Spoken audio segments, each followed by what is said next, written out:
کیا آپ جانتے ہیں کہ کچے دودھ اور ڈبے کے دودھ میں کیا فرق ہے؟ کچا دودھ گائے، بکری، بھیڑ یا دوسرے جانوروں کا دودھ ہے جسے پیسچرائزیشن کے پروسیس یا عمل سے نہیں گزارا جاتا، جبکہ ڈبے کا دودھ جسے پیسچرائز دودھ بھی کہا جاتا ہے، اس دودھ کو پیسچرائز کرنے کے لیے اسے ایک خاص حد تک گرم اور پھر ایک خاص حد تک ٹھنڈا کیا جاتا ہے۔ کچے دودھ سے متعلق طرح طرح کی غلط فہمیاں پائی جاتی ہیں۔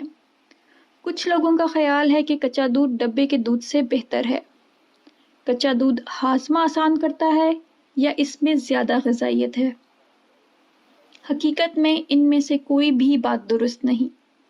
پیسچرائزیشن سے دودھ میں موجود تمام بیکٹیریا اور دوسرے جراثیم مر جاتے ہیں، اور پیسچرائزیشن سے غذائی اجزاء یا نیوٹریشنل کوالٹی پر کوئی اثر نہیں پڑتا، جبکہ کچے دودھ سے صحت کو شدید خطرہ لاحق ہو سکتا ہے۔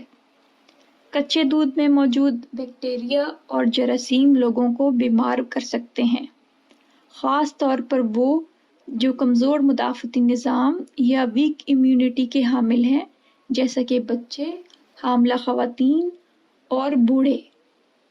اگر آپ دودھ یا دودھ کی مصنوعات سے فوڈ پوائزننگ یا دوسری بیماریوں سے بچنا چاہتے ہیں تو خریدنے سے پہلے پیکٹ پر پیسچرائزڈ کا لفظ دیکھیں۔